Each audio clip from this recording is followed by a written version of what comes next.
Happy Monday, everyone. So I have this new idea, which is to not be blurry all the time. Let's see if we can fix that. So new idea is to start recording these every morning when I come in and then kind of give you a catch up at the end of the day, kind of how things went. So we'll see how that works. I feel like YouTubers are notorious for saying like, this is my new schedule. This is the new thing I'm going to be vlogging about. This is my new video series that's coming out.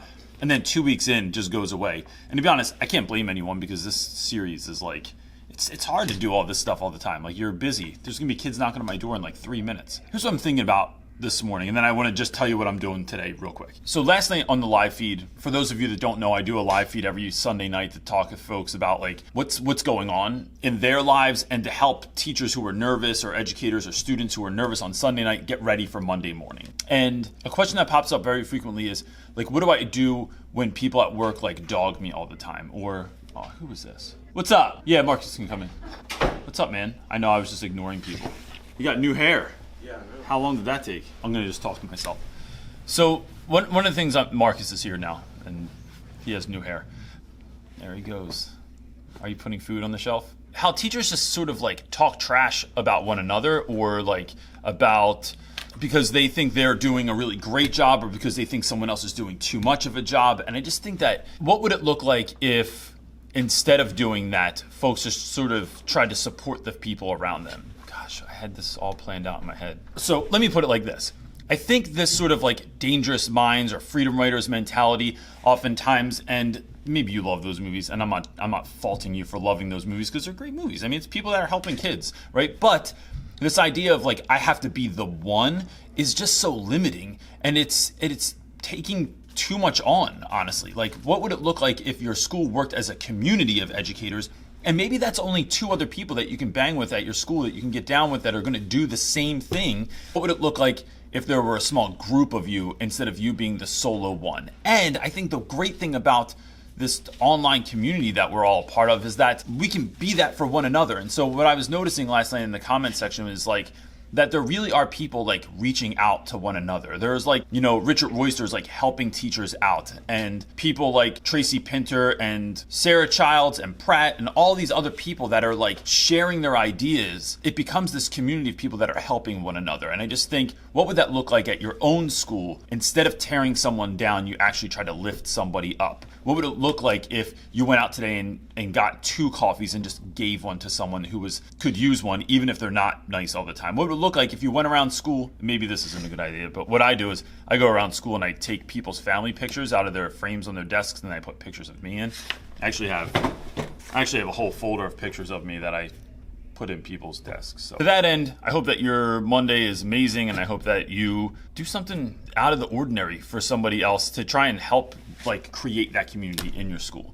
All right, so today, Monday, so we're doing vocab. Guys get new vocab words. They're already up on the ball. I did put them up on Friday because I don't feel like doing that stuff Monday morning. And then I have to just update my PowerPoint real quick so that the kids know exactly what to do when they come in. I don't want any lag ever. I want to shake hands at the door. The kids know what to do when they're in my classroom as soon as they come in, and then we're on the move. So we do the PowerPoint for vocab, talk about that a little bit. We'll do journals, and then we'll read a little bit, and then that's it. I got to remember to collect homework because I don't always remember to collect homework. Marcus, what are you doing today? Go to my classes, do all my work, go home, go to Joe's house, do my homework, play some games. What games? Call of Duty Infinite Warfare, Fortnite, Black Ops 3. That's a lot of games to play. Yeah. You have a full evening. Yeah, pretty much. All right, man. All right. I appreciate you coming to school on time. I know. You know? Yeah. You know that I appreciate you? Yeah, I know. I mean, not. All right, let's do Monday.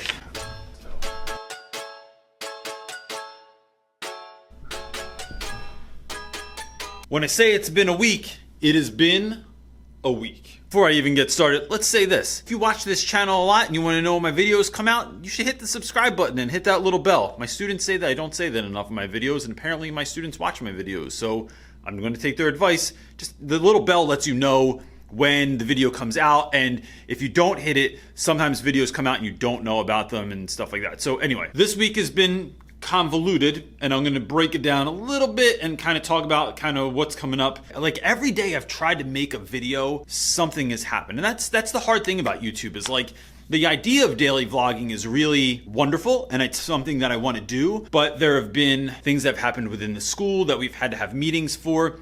There have been staff meetings after school. There have been student meetings where like students were going through some really tough things that needed my attention after school or during school in times when I would be doing stuff like this. So when I was thinking back over my week, instead of going over kind of like exactly what happened this week, I want to leave you with two important things. One is some really quick tips stuff that I used this week that I do that I think is kind of fun. And I'm going to get into the reason that I do that in a moment. But I also want to just kind of like leave you with something that even my head is convoluted right now. But look, let me put it this way. I started off this week, I didn't feel like kind of coming in, right? And it was like I had to get ready for Halloween and I had to get my kids ready for Halloween. There's a lot of stuff going on at home. There's a lot of stuff going on with my son's school. On my drive in, my inner dialogue usually runs in a way that can be very negative, right? Where I'm beating myself up because I don't want to, I'm just not feeling it and I'm beating myself up. So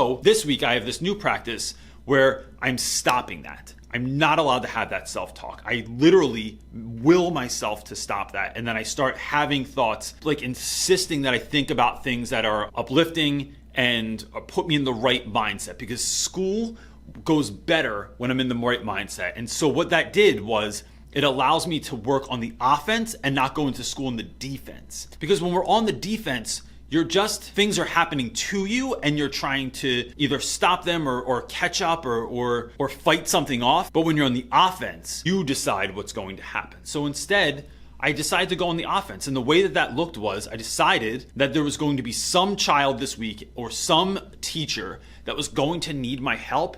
I was going to find them and I was going to help them to the best of my ability. And so the way that looked like this week was this. I have this whole box. It's just labeled cute stuff, and in it's cute stuff. One of those cute things is this. I have really crappy stickers. They're not even good stickers, but these are weird stickers like raccoons and acorns and teddy bears and stuff like that. And so if I'm walking around and someone's doing a good job, I reward them with a sticker. Defense is you going around the classroom and telling kids to stop or to get on point or that they need to knock it off and get to work. Offense you is going around and seeing those kids that are doing a good job, just putting a sticker on their page. The weirder the sticker, the better. So if you put a backpack, I don't know who even came up with the concept of having a sticker with a backpack on it, like that was a good idea. Like some kid was gonna go, yes, I love backpacks. I have it with trucks. So if you were doing an okay job, of course I ran out of it, but there was a sensible car in here that looked like a Prius. You got an okay one. But if you're doing a badass job, I gave you a motorcycle. And the kids really responded to this stuff. I also got this week. I have another container. I have this old suitcase.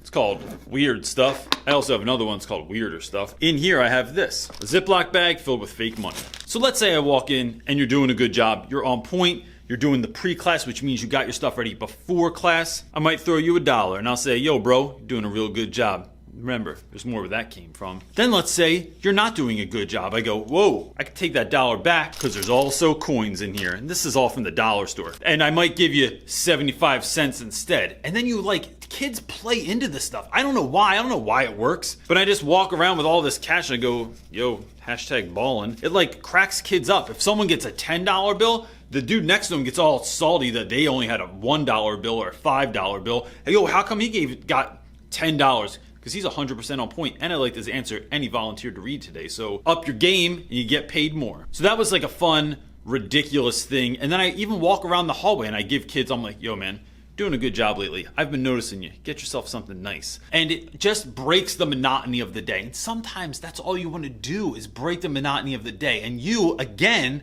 are in the hallway, not just yelling at kids, but you're just making people laugh, making somebody smile, making a joke for a moment, and breaking up the monotony of the day.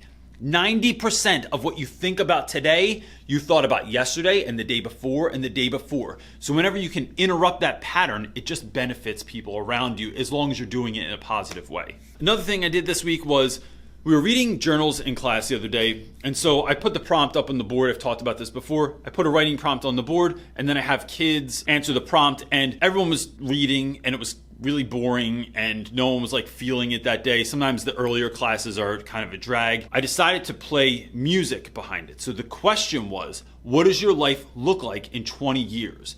And you have guys that are reading like, let's do this. We need a kid. I should be a football player.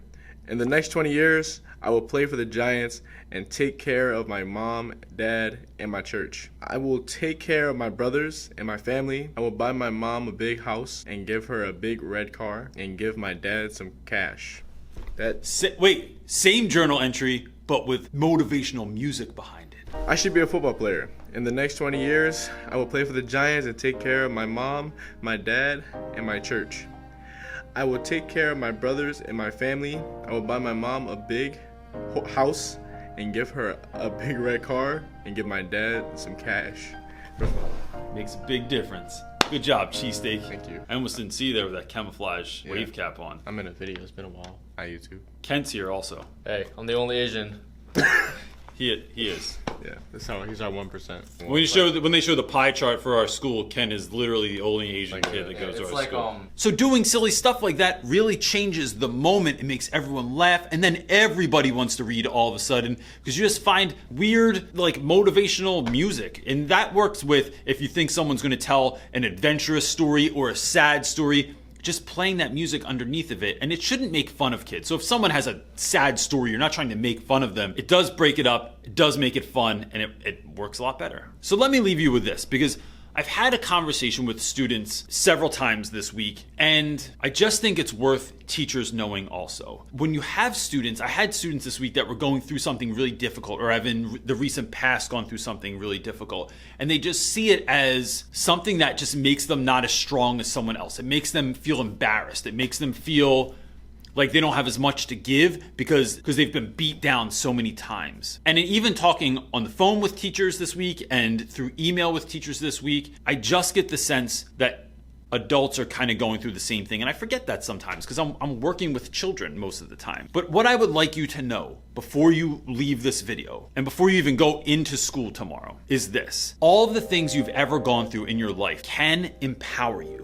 If you had an alcoholic parent, if you grew up being abused, if you grew up without a father, if you grew up having no one care about you and you flew under the radar, if you grew up having your mom work 2 jobs just to make ends meet and you were home alone all the time, if you grew up rich and your parents worked all the time and didn't really focus on you and you felt alone all the time, all of those things, when you become, I think, at least in the world of teaching, become empowering moments for you. I know for certain that having lost both my parents when I was young gives me a power when I meet a student that has lost their parent, that has lost someone important. It gives me a connection point with that child that nobody else has. Just as I know that as most of my students are young African-American males, that there are young African-American males in my school, like my man Meeks and Stu, that can connect with those dudes on a level that I just can't do because they're in the know. So no matter what your background story is, if you're in this world of education, at least, like this is what I know, so I'm staying in my lane here, use that power for good. If you're introverted, if you're extroverted, if you have zero organizational skills, if whatever it is that you think is a limiting belief about yourself, you can change that narrative and you can use it to help a child. And that's what we're doing, right? That's the whole idea behind this job, is to change children's lives, to change the trajectory. And it puts us on the offense instead of the defense. You're taking that seemingly shitty story of that terrible thing that happened to you and you're letting it empower you. And so that's what I want to leave you with this week, everyone. Thanks to all of you for the work that you do, even if no one else tells you. I think that what you're doing is important. I think you're wonderful and you're making the world a better place. And I could leave this video here, but here's a picture of me on Halloween and a video of Brody dancing.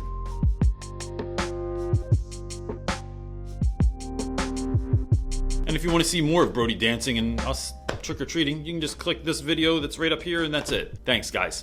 Peace. What is something most people don't know about you? I know how to fish. I used to actually skateboard. I played football when I was 6 to when I was 8. That I'm a weirdo.